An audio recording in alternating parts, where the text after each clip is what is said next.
It's 5 p.m. This is Brian Whittemore, WTLB Utica. The news is brought to you by your Firestone stores, Genesee Street, Utica, and West Albany Street, Herkimer, and by Stormproof, your home insulation specialist, also located in Utica and Herkimer.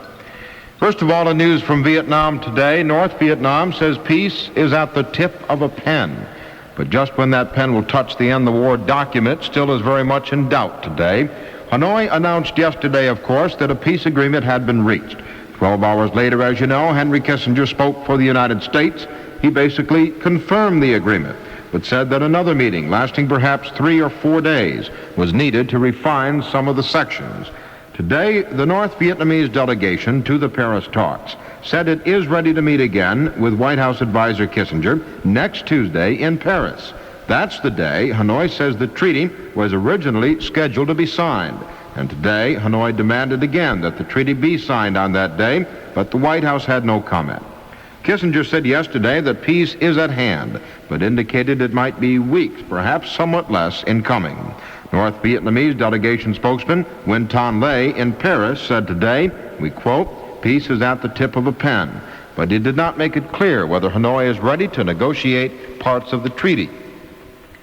Le indicated there is nothing to renegotiate when he said, and we quote again now, President Nixon himself approved the text of the treaty as having been completed on October 20th in a message to our Prime Minister. But the North Vietnamese spokesman's remarks left open the possibility of a new get-together with Kissinger, if only to clarify misunderstandings between the two sides. Le again demanded that President Nixon override any objections from South Vietnamese President Thieu.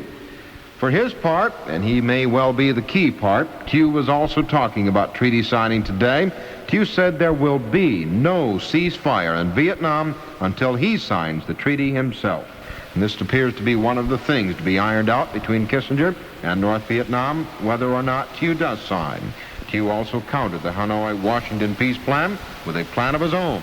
He wants an internationally supervised referendum to decide the makeup of a new Saigon government. That's where the situation stands now. We'll have some good local economic news for the area in a moment. Don't let the cash stand in your way if you need winter tires. At your Firestone stores in Utica and Herkimer, you can get Firestone 78 Series Town and Country snow tires and pay nothing, absolutely nothing, till January with a Firestone revolving charge account. And there's no interest or handling charges when you pay in full for your Firestone winter tires on your January due date at your Firestone stores, 273 Genesee Street, Utica, and 208 West Albany Street, Herkimer. Get your Firestone Town and Country tires now at the everyday low discount price and pay nothing till next January. WTLB News time is 4 minutes past 5. Lieutenant Governor Malcolm Wilson came to Utica today to campaign for local Republican candidates, but found himself upstaged by one of those candidates, Senator James Donovan. Wilson was in the midst of an explanation at a news conference as to why Utica residents have not seen the Burstone Bridge arterial project become a reality. It's been stalled for some time. When Senator Donovan stood up and asked to interrupt the lieutenant governor. He did, and announced that he has just received a news release from Governor Rockefeller, and he handed the release to Wilson, who was asked to read it. Here's the way it sounded at the news conference this morning as a curious group of people listen to what Malcolm Wilson read. Contractor's bids for construction of the Burstone Road arterial for 9/10 of a mile and related road work totaling 2.5 million miles will be opened on December 7th. Governor Rockefeller said today. The rest of the news release, read by Lieutenant Governor Wilson, said that the bids would be opened December 7th on the local project. And Senator Donovan told WTLB News a short time later. They'll advertise for bids immediately, and the bids will be returnable to Albany Department of Transportation on December 7th. And they'll, at that time, make a determination as to who's the lowest responsible bidder, and then the contract will be awarded.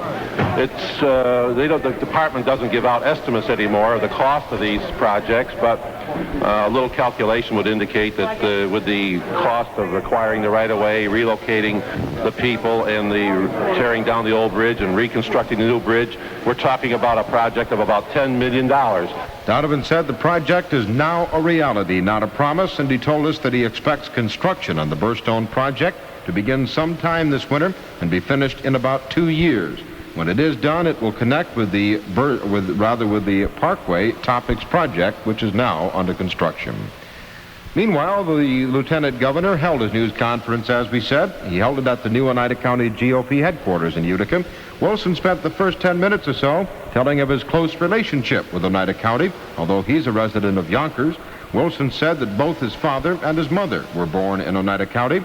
Then he made this revelation about an outgoing assemblyman from Utica. Now, to our great regret, John Buckley, in whom I have a personal interest, not because he alone, because he's a high-class lawyer and a fine legislator, but also a cousin of mine.